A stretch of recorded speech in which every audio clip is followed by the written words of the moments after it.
Good morning guys. Meron na akong share sa inyo guys na totoo po ito guys ha. Ganito siguro ang taong wala talagang tiwala sa'yo kahit ilang years ka na, ilang taon ka na sa kanila. Pero ganito pa rin ang iniisip nila. Pero wala tayong magawa kasi ganun talaga sila eh. Yung pag-uugali nila ganun. Ako mahilig talaga ako mag-advance ba ng pag-iisip. Kaya ito ang anuhin ko sa sarili ko na tanggalin ko ito na ugali ko to talagang mag-advance ba ako ng pag-iisip ba sa sarili. Kaya i-ano ko sarili ko na tanggalin ko na ito kasi ito ang napakasama talaga sa akin, yung mag-advance ako ng isip. Kaya yan ang ano ko sa sarili ko kasi masama talaga.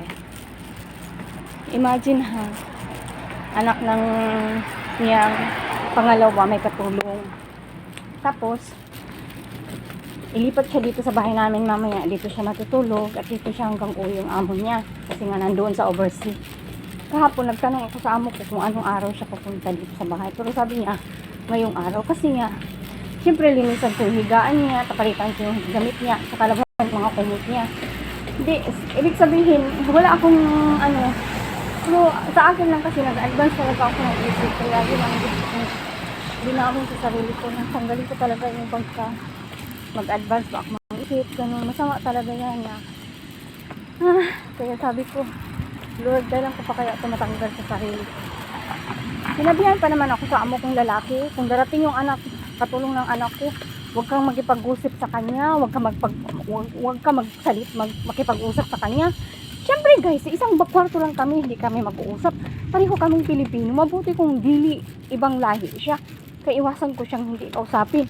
Siyempre, isang bahay lang kami, di ba? Di siyempre makapag-advance ka talaga ng isip na bakit ganun ang iniisip nila sa akin? Yung wala ba silang tiwala, ganun. Siyempre, isang bahay lang kami, isang kwarto kami, isang pagkaon, makakain kaming dalawa. Siyempre, mag-usap-usap talaga kami kasi Pilipino kami.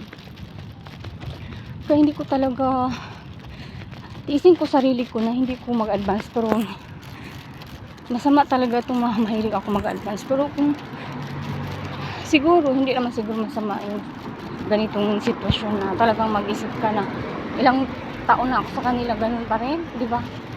Siyempre makapag-isip ka talaga ng ganyan na kahit ganung ilang taon ka na tapos pag-isipan ka pa ng ganyan, siyempre mag-isip ka talaga, di ba? Mag-advance ka talaga ng pag-iisip na bakit ganun sila sa'yo. Kaya sabi ko, ang sarap ko siyang sagutin. Dapat sagutin ko siya na kung ayaw niya ako makipag-usap sa kanya, huwag niyo na lang siyang iiwan dito. Kasi pag nagsalita ka naman, ikaw naman ang masama. Na bakit ka nagsasalita? Nagrereklamo ka. Katulong ka, wala kang karapatang magsalita sa akin, ganunin ka. Kaya di ba mahirap? Kaya ang gagawin ko lang ito, iwasan ko na lang, hindi na lang muna ako makipag-usap. Kung nandiyan siya, kung gising siya, kung tulog siya, kausapin ko siya, yun lang.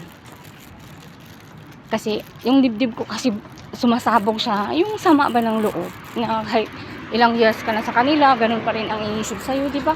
Siyempre makapag-isip ka talaga ng ganun, di ba? At yan ang share ko. Sana magustuhan ko mo yung video ko. Bye bye!